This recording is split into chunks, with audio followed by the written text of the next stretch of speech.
Thank you very much. Deborah and I are joined by, you make the introduction. Freddie Chapel Wright, who is Sylvester Turner's cousin. So your mother and his mother are sisters. Now, we remember what Sylvester told us what he was like as a child. Now you tell us what he was like as a child. I don't know what he told you, but he was very intelligent.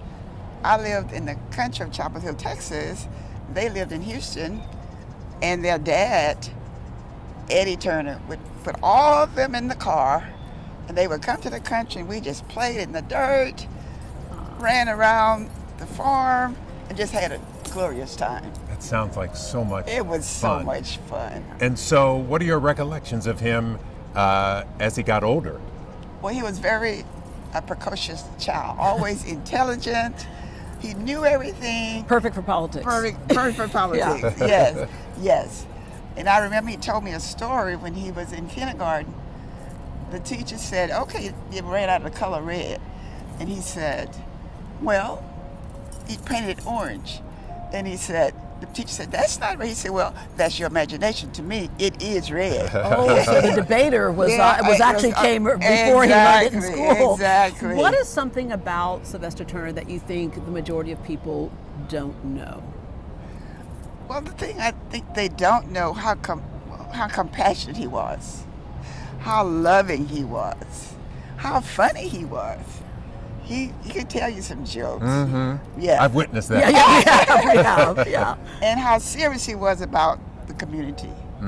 Always about community. Even when he was a little boy, it was always about helping someone, and that's how he grew up.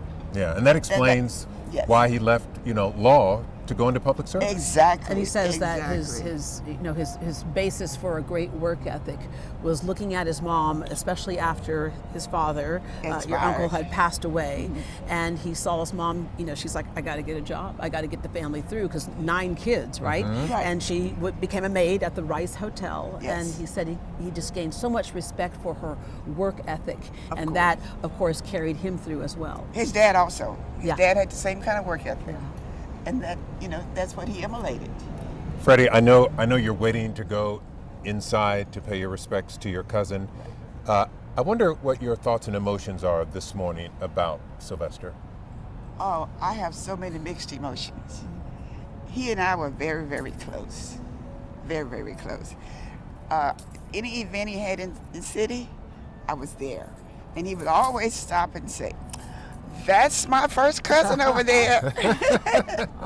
When he decided to pick up the mantle and run for Congress, did you all have a conversation about that? Because the conversation that we had, and I said, not thinking, I went, you sure you want to do that? That's a whole lot of work. But this man was all about a whole lot of work. He was all about a whole lot of work. But we didn't personally have a dialogue about that. Mm-hmm. But I knew in his heart, he was about the community. If he could help, no matter what, he was going to do this. And his mantra was, to God be the glory. He said that for often. the things he has done. He said that at the end of many speeches. Yes. And he believed that in his heart. Yeah, that God was with him. And he knew that was his mission. Yeah. Brendan and I were joking earlier that we think he had the ability to be in more than one place at a time. Right. He always was working. Even when he was going through his cancer treatments, he would go down and get his treatments and then show up in the office, and his employees were like, why don't you just go home? Why are you here? Go home. And he wouldn't. He just kept on going. I mentioned the story earlier of Miss Ruby saying to him, as long as you have gas in your tank, drive your car. Right. He was always going to drive that car. Of course. Freddie Chapel Wright, we thank you for stopping by. Our condolences to the family for the loss of your cousin, a great statesman and a proud son of Houston. Yeah. And I appreciate you for to talk about my cousin. Yeah. Because I loved him so. Oh, thank you for your time. Thank you. Appreciate it. Thank you. You're welcome. Appreciate you coming by. Certainly. Thank you. Freddie All right. Chapel Wright, the mayor's first cousin.